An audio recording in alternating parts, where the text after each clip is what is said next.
everyone. Thanks for joining. My name is Julie Swayze. I am Manager of Instructional Design for Custom Learning Designs. And today I'll be presenting Not Another Role Play, how to gamify your verbalization workshops. So I'd like to start with a little reflection activity. I'm going to read aloud 4 statements, and I'd like to just figure out if you agree with any of the following. Statement number 1, to succeed as a rep, one must be able to communicate effectively with customers. Number 2, reps should be given ample opportunities to practice and improve their verbalization skills in a safe environment. Number 3, people learn better when they're engaged and motivated. And number 4, reps find the traditional role play activity to be an engaging and motivating way to practice verbalization skills. Now, we find that typically most people agree pretty strongly with 1 through 3, but do not agree with statement number 4. So let's take a look at why that might be. So first, to succeed as a rep, one must be able to communicate effectively with customers. We know that communication skills are an essential part of being a rep. You have to communicate with customers pretty much on a daily basis. Number 2, you need ample opportunities to practice those skills in a safe environment, such as a workshop. Number 3, people do learn better when they're engaged and motivated. Research supports that. But number 4, we find that reps do not find that traditional role play activity very motivating or engaging. They've done it multiple times. They're a little sick of it and looking for new ways to practice those skills. So today I'm going to focus on some ways that you can gamify your verbalization workshops to help bring that engagement and motivation to your sales force. Now I want you to take a moment and reflect and think about a game that you might have played recently. It could be in the last week or month. So for some of you, you might have thought about a sport that you played recently, such as pickleball, or maybe you're in a softball league. Others, maybe you like to play board games or card games. You might play video games, either on your phone or on your computer. Maybe you like to play games of chance. You could buy a lottery ticket or go to a casino. Or you might like to play word games or logic-based puzzles like Sudoku or a crossword puzzle. So as you can see, the category of games is really quite broad. So what constitutes a game? There are a few common game elements. First is an objective or goal, what you must do to complete or win the game. Sometimes it's collecting the most points or money, capturing an opponent, or solving a puzzle, or getting to the end of a finish line first. There's usually some agreed upon set of rules that everyone must follow in terms of how you set up the game, advance through the game, time limits. There's usually an aspect of competition to a game or sometimes collaboration.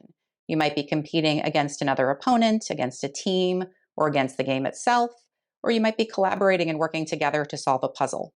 There's also a way to measure your progress through the game. As you're playing the game, you typically know how well you're doing based on the points you're accumulating or how your piece is moving on the game board. And finally, there are rewards associated with the game. If I perform well at a certain level, I might collect points or be deemed the winner or even just get bragging rights. Now I'd like you to take a moment and reflect on how you feel when you play a game. What are the emotions you feel?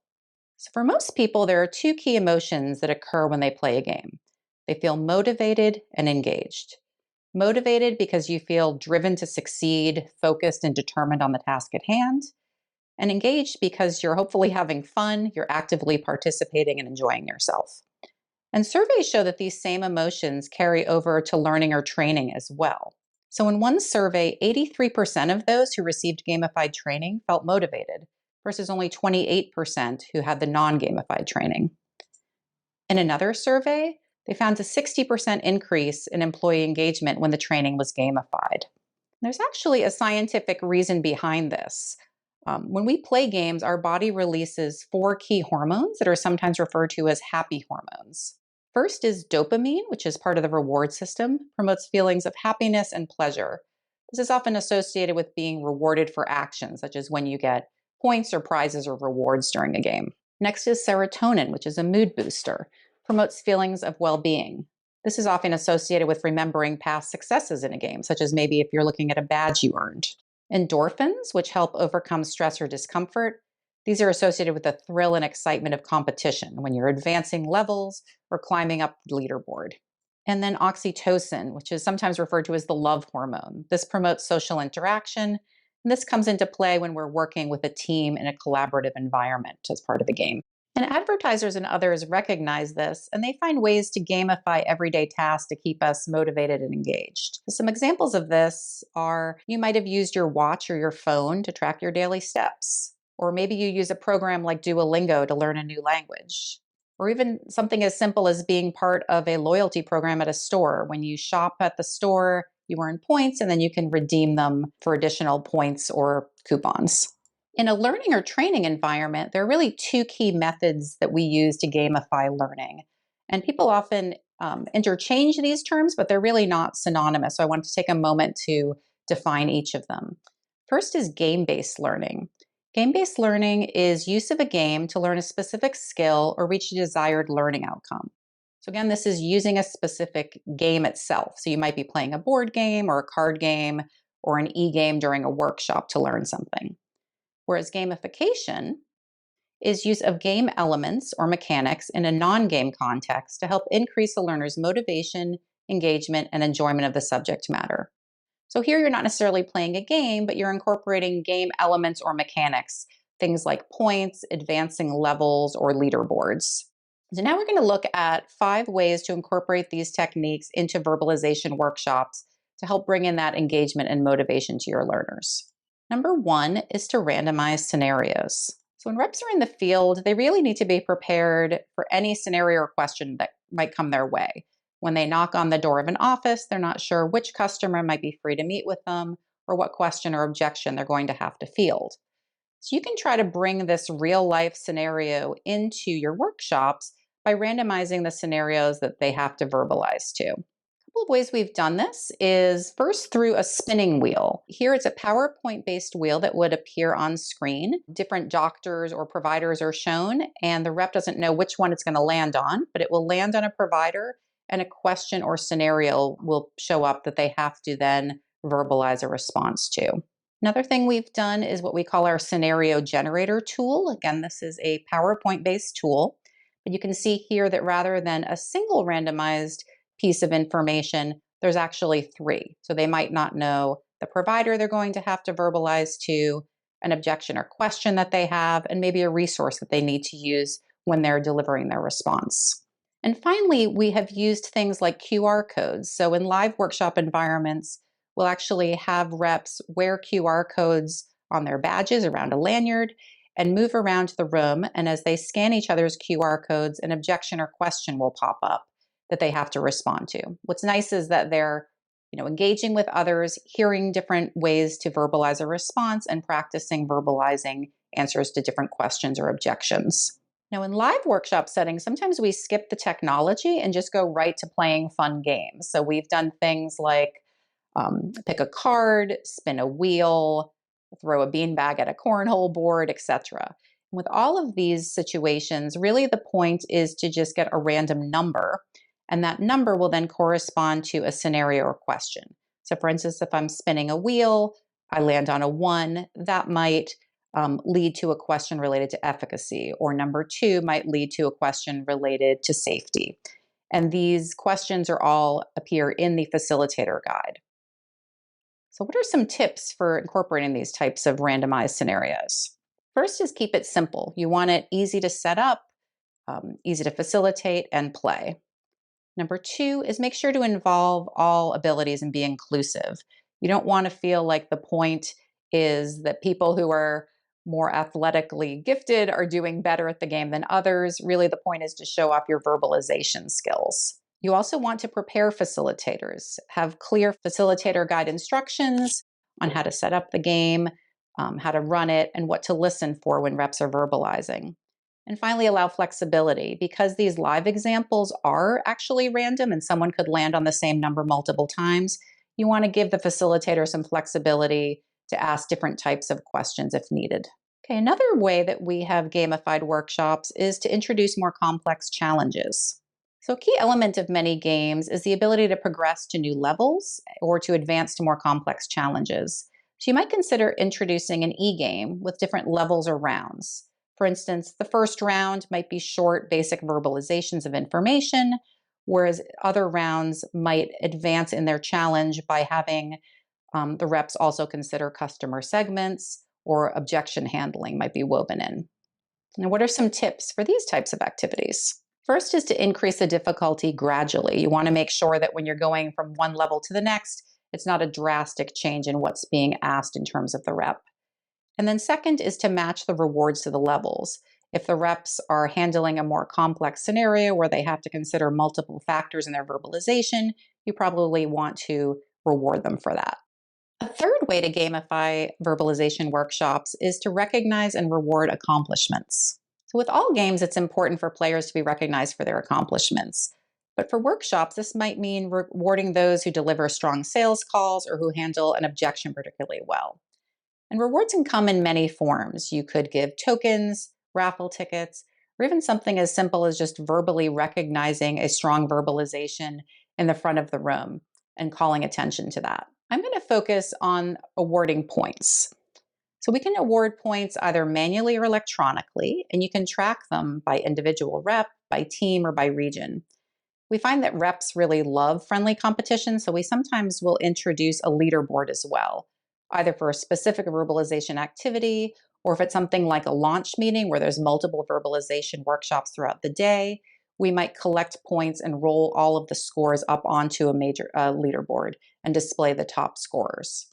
And if you save the scores after the workshop, what's nice is that you have a way to reflect back on how well the reps verbalize specific skills, such as opening or closing, and you have metrics that can really help inform future training and coaching opportunities. So, what are some tips for using points and leaderboards in workshops? First, be transparent with your awards. You want to make sure that everyone knows what good looks like, what are they striving for, and that the facilitators have some kind of rubric or checklist so that they know what to be listening for when awarding those points so that they're doing so on a consistent basis. Next, think about point values. You want to be pretty thoughtful about the points you reward. You want typically larger amounts. It's more exciting for a rep to get 100 points than just 2 or 3 for doing a good verbalization. Typically recommend that you do simple whole numbers, especially if you're not using an electronic leaderboard, but you're manually calculating. And then think about tiebreakers. If everyone is getting 100 points for strong verbalizations, you might find at the end that people are tied. So sometimes we'll suggest that you introduce a knowledge-based quiz question to kind of help differentiate between the top scorers. Next, don't overemphasize points. While points are fun, you don't want to feel like every time someone verbalizes, they're expecting to get a point or a reward. And then finally, consider the leaderboard display. And by display, I mean both where it's displayed and which names and how they're displayed on the leaderboard itself. So typically, in terms of what's displayed on the leaderboard, we would recommend that you just show the top performers. You don't want to call out people that are doing poorly. And sometimes people like to show the names by region or team rather than signaling out specific individuals. And then in terms of where it's displayed, it's often nice to display it in a larger area, such as a lobby, something like that, so that people aren't distracted as they're going through the workshop by constantly looking at the leaderboard and seeing how their scores are changing. Okay, a fourth way to gamify verbalization workshops is to introduce team-based competition. So team-based competition is really nice because it allows you to keep that friendly competitive spirit of a game, but it also encourages reps to work together. So a couple of examples of how we've done this is through what we call a judge and jury activity and an NCAA style competition. So with a judge and jury activity, we actually assigned 2 different teams as the legal teams, and we gave them an HCP scenario or case to review ahead of time. And then everyone on the legal team was assigned a specific role, and they had to go in front of a judge who was the facilitator playing the role of the HCP and had to argue their case for why you should use their drug. With the NCAA style competition, we put reps into teams and we had them face off in a March Madness bracket type activity where each team would have to deliver a call to the same HCP and the referee or facilitator would decide which team performed better and they would advance in the brackets to the championship round. Now, what are some considerations for doing these types of activities? First is to consider logistics. These are pretty logistically intense activities. You need to allow ample timing, probably a few hours for them. Even something like the March Madness activity took the better part of a day. And you'd need typically a larger number of facilitators to coordinate all of this. Because of that, we often suggest that you incorporate pre-work. So for both of these activities, there was pre-work that was done ahead of time. With the judge and jury activity, the legal teams had time to review the case and plan out their approach. And with a March Madness, again, the teams had time to research information on the HCP they would be delivering a call to and practice before the actual tournament. And then finally, give everyone a role. When you're doing a team-based activity like this, there's always the risk that one or two reps are not going to be actively verbalizing and sitting back and letting others do the work. You want to make sure that everyone has a specific role as part of the call or verbalization to keep everyone involved. The fifth and final way that I'm going to discuss is to foster collaboration. So we often think of games as competitive, but they can also be collaborative. There's actually a whole genre of games called cooperative games where players work together to achieve a common goal in a certain amount of time. So everyone playing the game will either win or lose together. And these types of games are great for getting a newer sales force to work well together, promote social learning. So 2 examples of how we've done this in live workshop settings are scavenger hunts and escape rooms. So with scavenger hunts, reps are put onto teams and they have to move around a room to find various clues, and each clue will be connected to a verbalization activity. So they might have to scan a poster that has a resource and then verbalize compliantly to a doctor using that section of the resource. With escape rooms, the goal is to complete a series of challenges to earn rewards or solve larger puzzles. We've done these themed in a few different ways. For example, we've done a Vegas-style heist where as they verbalized different activities, they got clues to unlock the vault and earn prizes. In Florida, we had a nautical-themed workshop where as they verbalized compliantly, completed different verbalization activities, they were rewarded with resources that they could use to help steer their ship, for instance, a nautical chart or a compass. And they could turn these over at the end of the workshop for prizes. So what are some tips for running these types of activities? First is to mix up the teams. It's nice to have teams with different experience levels. It's a great way to promote cross-functional collaboration. Next is to add a theme or a story to the workshop that really helps it make more memorable. And it also just connects the tasks and provides some context for why the reps are doing these types of verbalization activities.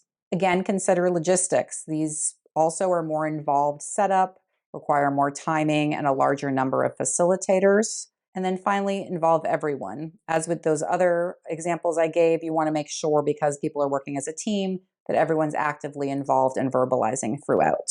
So before we wrap up today, let's take a moment and review some best practices for gamifying workshops. First, you want to make sure to always focus on the learning objectives. With any training, really what matters is the learning objectives and goals for the workshop. And game-based learning and gamification should really complement these, not distract from them. Next is to make sure to define success, both for the reps and the facilitators. You want to make sure that the reps know what good looks like, what should they be doing as a quality verbalization, and the facilitators know what to listen for, that they have those rubrics or checklists on hand. You also want to make sure to keep it simple. You don't want to be overly complex with how you're bringing in games or gamification and waste time with upfront instructions. Next, you want to balance the level of difficulty. If the activities are too easy, you risk boring the reps and having them lose interest. But if they're too difficult, it can be frustrating for them. This is a good opportunity to bring in leveling, a gamified approach. And then provide feedback. You want to always make sure that you are providing immediate feedback to the learners as they verbalize so that they know right away what was done well or what they could correct. You don't want them to go through an entire workshop inadvertently reinforcing bad behaviors. And finally, and probably most importantly, is make it fun. It should be fun for both you and the learners. Have fun creating the activities and facilitating them as well. So thanks so much for watching today. As I hope you've seen, there are lots of different options for how you can incorporate both game-based learning and gamification into your verbalization workshops. Really give a fresh approach that will help engage and motivate your learners. So if you have any questions or if you'd like additional information about any of the solutions that we've highlighted in this presentation, please feel free to contact Custom Learning Designs. Thank you.